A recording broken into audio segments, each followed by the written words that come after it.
Hello, everyone. Today, I kind of want to talk about something that's been on my mind. I've been seeing a lot on YouTube and a lot of other social media platforms. And that is when people say there's a cost of living crisis.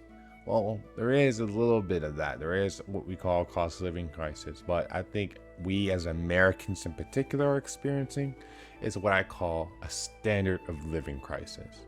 I think what we're about to experience is a standard of living crisis. And this is coming from a perspective of someone who's traveled internationally. Now, I've been in international countries. I've been to over 50 plus countries for over a decade, since 2013, well, 2012 to 2020, 2021, 2022. So I've had a lot of experience in other countries, and my opinion in 2 cents in the matter essentially is if you are living in America, you are inherently spoiled. You don't even realize just how spoiled you are when you live here. But the fact that you have social welfare programs, even if you're in the poverty line, your standard of living is better than 70% of the world at the bare minimum. So, I'm watching TikToks of people basically complain about how, let's say, they can't afford their car payments, and it's like, well, do you not realize that a car is a luxury? I use Dominican as a great example because they're a second world country. In Dominican Republic, not everyone has a car. People get to work through their bikes or their bicycles or small motorbikes. Most people don't have cars or they walk. So I'm sitting here wanting to explain this because I keep seeing this constant barrage of people who are now coming into a position where now their standard of living starting to drop and everyone's panicking. And the thing is, it's not something that we can avoid anymore. It's going to come. It is a time where we've enjoyed all the best perks of globalization when it comes to our imports because of the strength of the US dollar. Ever since at the end of the World War, we had all the gold. So we were the global currency that everyone relied on. And we benefited from the cheap prices by importing things. We were the main beneficiaries in America in particular. No, I think this is going to happen to most of the West. But what we're going to experience now that most mainstream media won't tell you is that we're about to experience a standard of living crisis. We are in records of credit card debt. We are in records of debt in general because we are constantly trying to live this. We're trying to keep this standard of living alive where we can have our own house, have 2 cars, have everything that we want. And that just isn't going to happen. We're like now the reality of our lavish spending, I call it, is coming back to bite us. So as the time goes on and exports become more expensive because of how much debt we're in, we are going to have to take a standard of living is going to decline. We're going to have to drop what we believe are necessities in our lives. Like in America, it's really, really weird because every time I come here and I hear people talk on social media and TikTok and shorts. Everyone's complaining about how hard it was in the Great Depression and how hard and how they can't afford certain things now. And I'm like, you're talking about owning a car, luxury. You don't really need a car. Well, some people do, don't get me wrong, but you cannot get a new car. You can get a used car instead.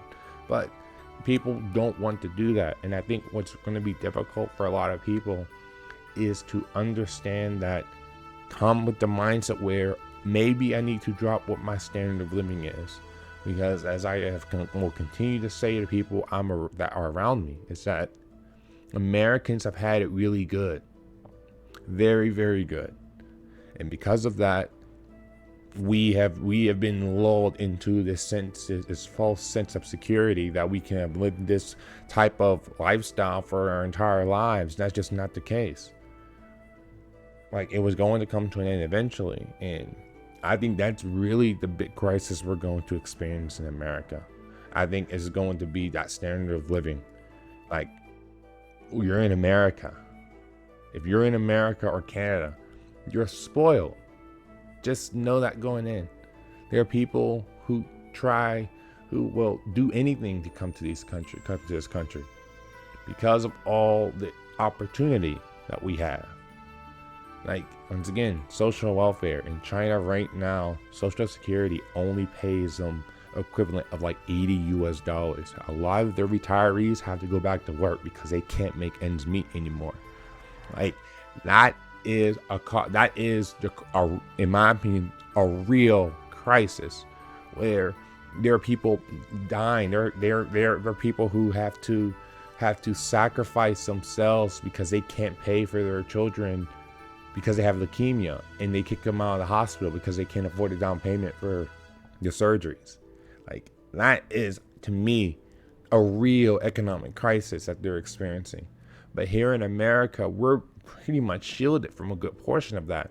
There are some hardships, don't get me wrong, but for the most part, we're about to experience a standard of living crisis. People's standard of living has to drop. Now, for me and myself, I've done that already. I've already anticipated that was going to happen. And if you can save up and use a long-term gratification, sacrifice for the short term, maybe eventually you can save up to that point where you can enjoy some of those luxuries. But at the end of the day, I think our mindset in America is very, very spoiled, like a spoiled brat who's gotten everything handed to them for most of their lives. And yes, you are promised that things will happen, but the reality is those promises can't always be kept. And now we're in a situation where all of that spending is coming back to bite us. Just like when, I'm sure everyone has this analogy where you have that rich guy who's throwing out all that money, having that lavish lifestyle, but even though in the back end he's using credit card debt to finance that entire lifestyle. Exact same thing. We have enjoyed the luxury of having the best economy for the past around 50, 60 years. And I think at this point it's starting to run dry, and this is where you're hearing BRICS currency and all these other currencies come from. So I just wanted to put that little 2 cents in there. I'm seeing a lot of it. I really want to try to break this down a bit, but with all our debt, our standard of living is going to drop. I mean, we have fresh water here. There are certain countries who don't have this. I mean, can't even say fresh water. We have drinkable water here, because there are certain countries you cannot drink the water, you'll get sick, because they don't have the filtration systems there. We have it here, and that's just one of the very many luxuries we have here in America. So as hard as it may be with student loan debt and all this other debt that we're going to experience now, in the standard of living that's going to drop, I think that's really I think the quicker that we can understand that, the better. So thank you for your time, and hopefully we can all get through this at the other end a lot stronger and a lot more wiser.